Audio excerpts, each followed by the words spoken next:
The last confession. The guilty pray for forgiveness.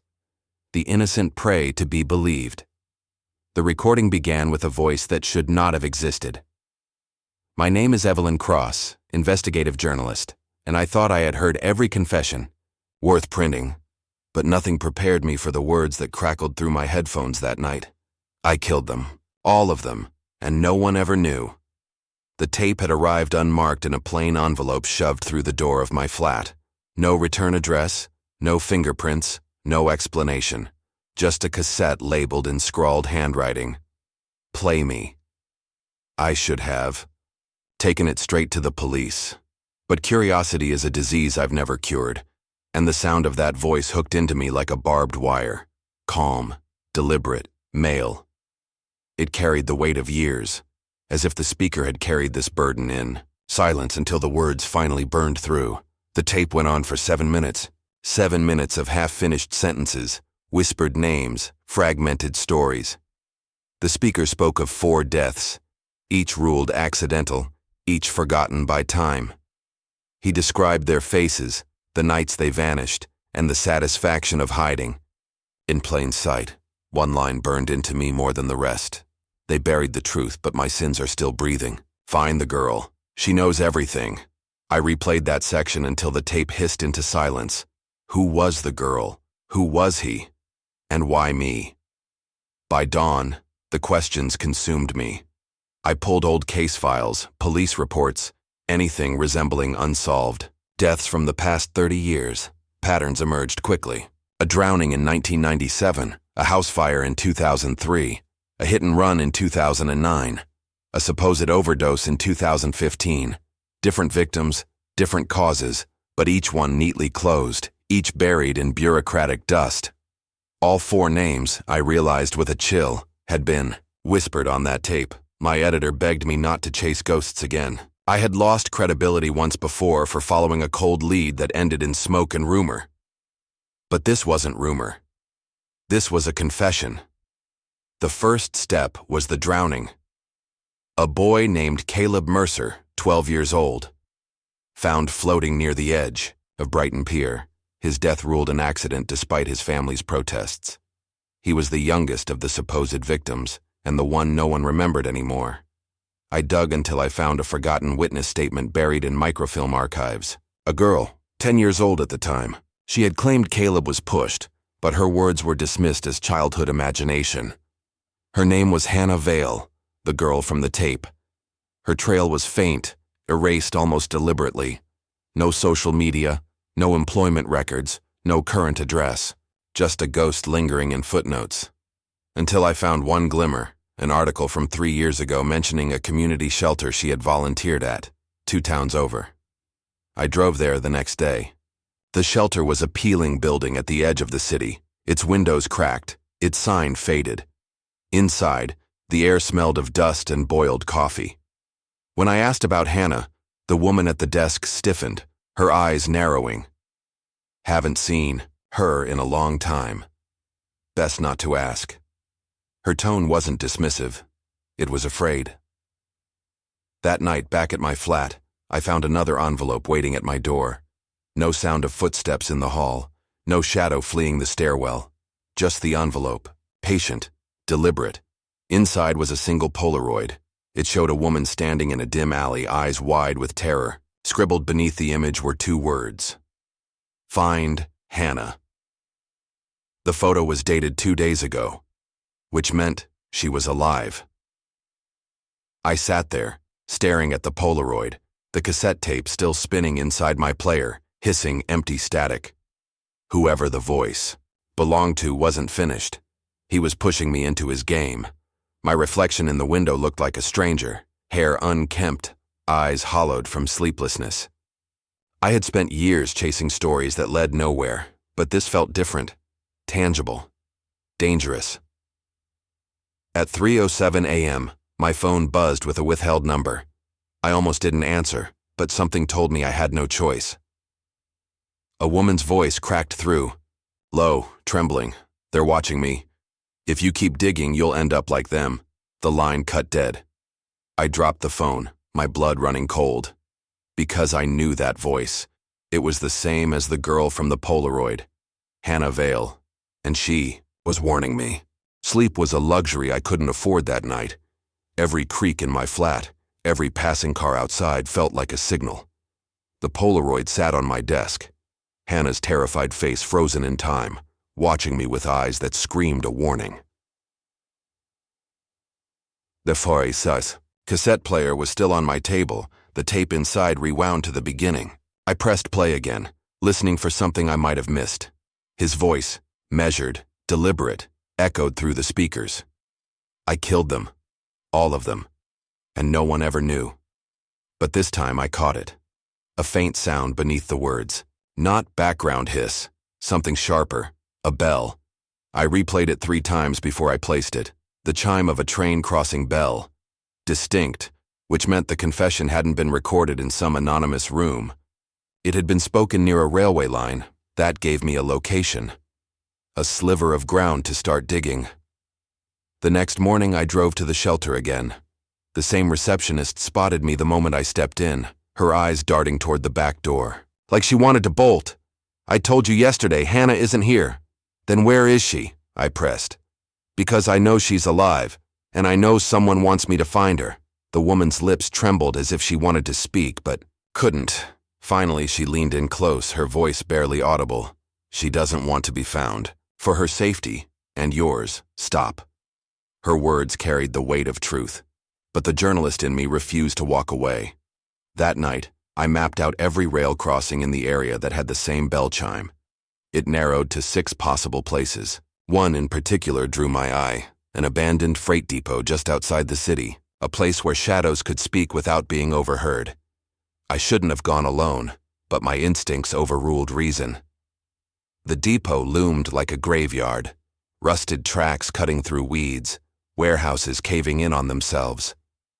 I stepped inside, the main hall, flashlight beam cutting through the dark. Dust motes swirled in the air like restless spirits. That's when I heard it. Footsteps, not mine. Hello? I called out, though my voice cracked against the silence. A figure stepped from the shadows, a woman, thin, pale, hair tucked under a hood, eyes wide, darting like a hunted animal. Hannah Vale. Stay away from me, she whispered. I'm not here to hurt you. I just want to know the truth. Her hands shook as she clutched something against her chest. A leather-bound journal. They'll kill you too, she said. Just like the others. You don't understand. He's still watching. Me?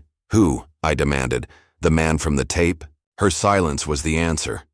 I took a cautious step forward, lowering my voice. Hannah, I can help you.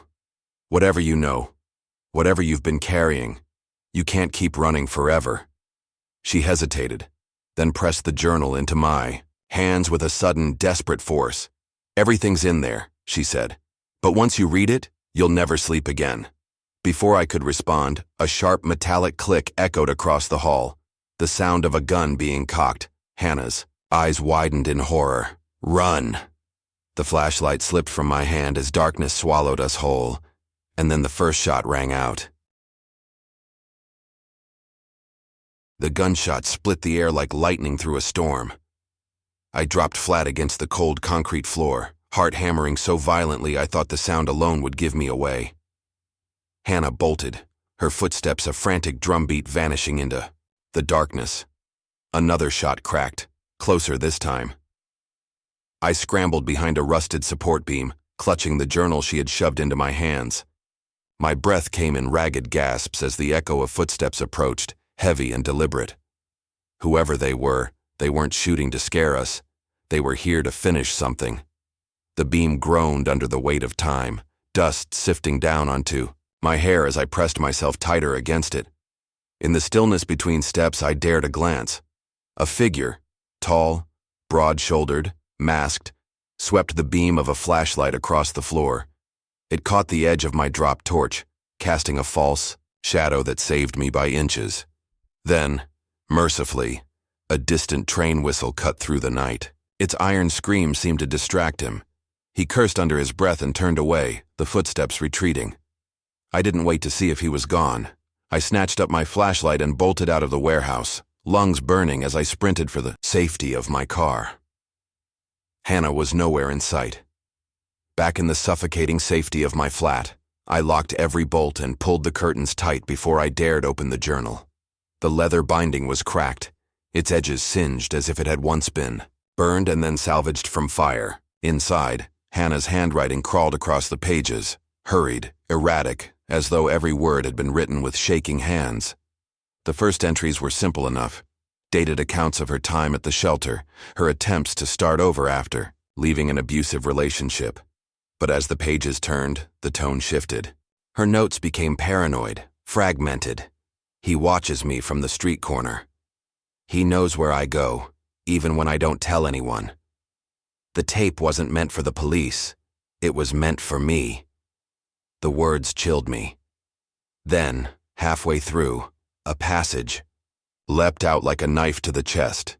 He said his name wasn't his real name, that he'd worn many, that he buried people not in graves, but in memory. If anyone ever discovered the truth, they wouldn't believe it anyway. He laughed when I cried. He laughed when he told me about the girl under the bridge, the boy in the woods, the family in the house fire that wasn't an accident. I dropped the book onto the table, bile rising in my throat. This wasn't just the ranting of a frightened woman. It was detail.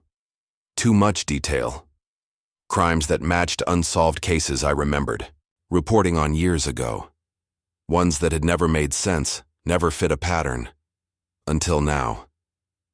As dawn cracked the sky in pale gray, I forced myself back to the last page. Hannah's final entry was barely legible, the ink smudged by tears or rain. If you're reading this, I'm either dead or still running. Don't look for me. Don't look for him. He'll always be one step ahead. And if he wants you, he'll find you. I shut the journal with shaking hands, but before I could draw breath, a soft tap-tap came at my window. I froze. Slowly, I turned. Pinned to the glass with a single strip of tape was a Polaroid of me, sitting at my desk, reading Hannah's journal. I didn't sleep that night. Couldn't. The Polaroid still clung to my window like a sick joke, my own frightened face frozen in glossy print. My hands had trembled when I peeled it off, half expecting some trigger beneath the tape, some cruel device waiting to detonate. Nothing. Just a photograph. But that made it worse. It meant whoever took it had stood close enough to see inside my flat, close enough to watch me flinch. At dawn, I packed a bag. Not clothes, not toiletries, just essentials. Hannah's journal, my recorder, my press pass, a kitchen knife I wasn't sure I'd have the courage to use, and a burner phone I'd bought years ago for a story I never ran.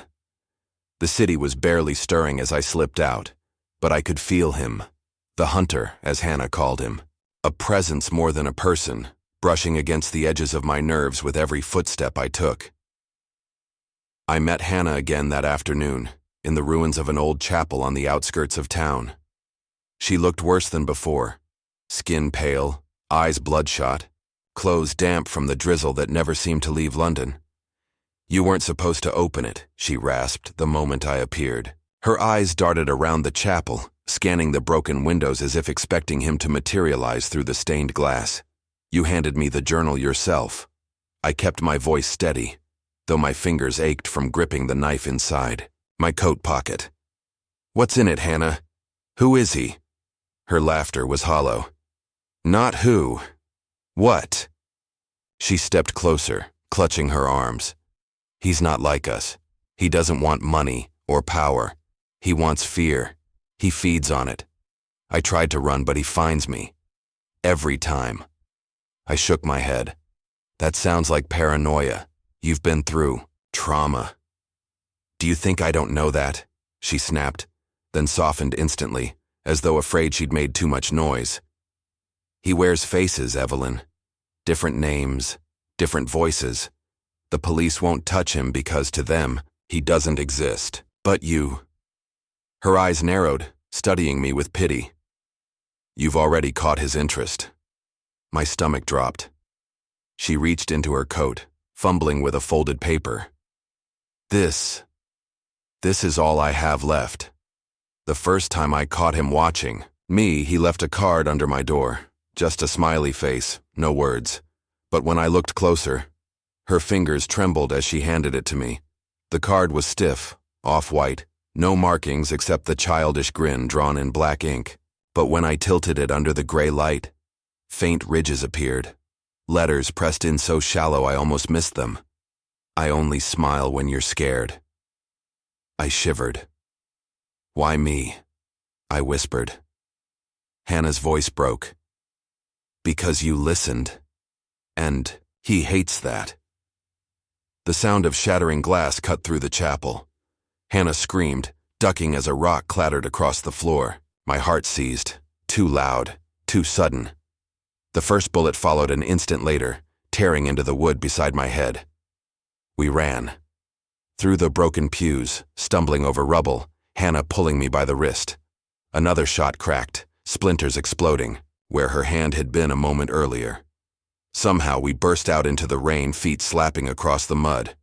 I didn't dare look back. The echo of boots behind us told me all I needed. He was close, too close.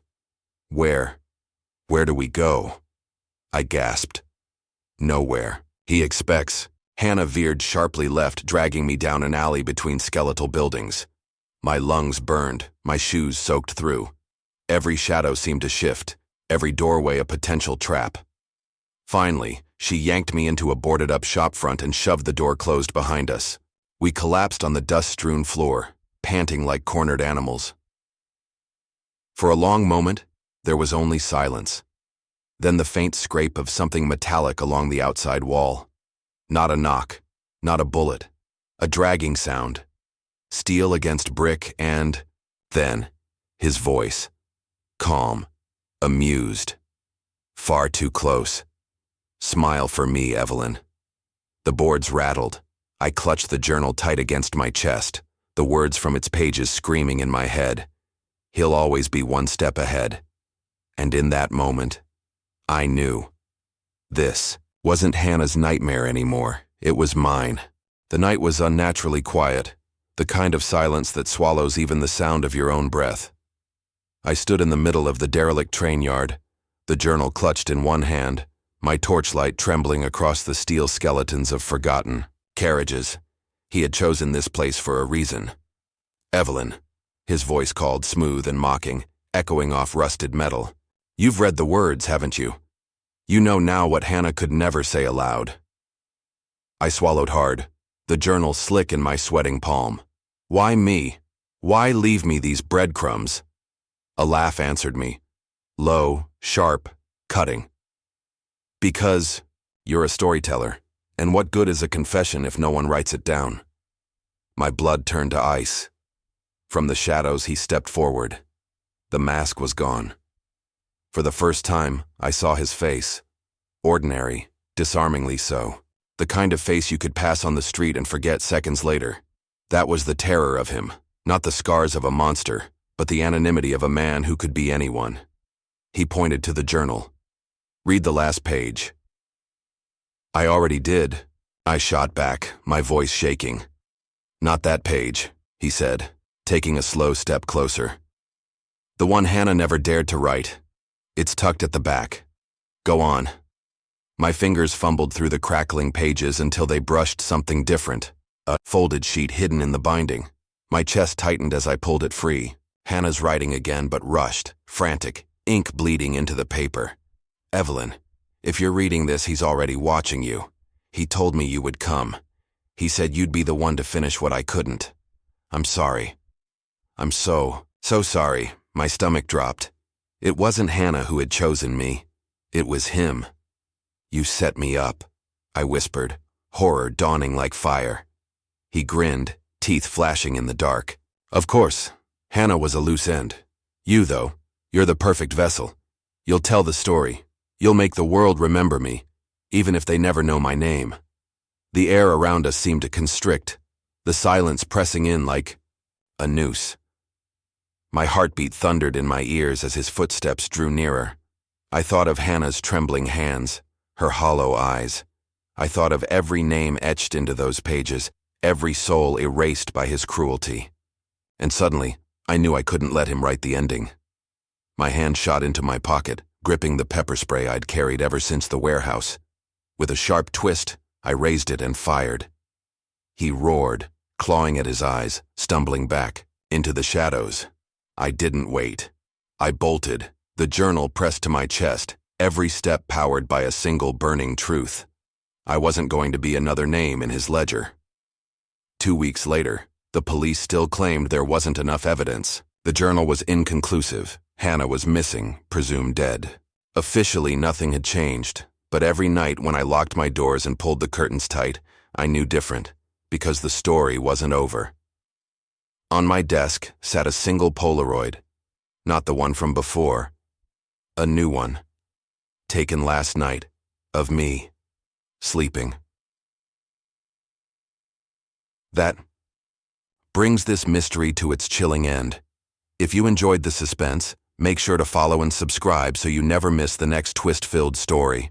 Stay curious, stay alert, and prepare yourself. The next mystery is just around the corner.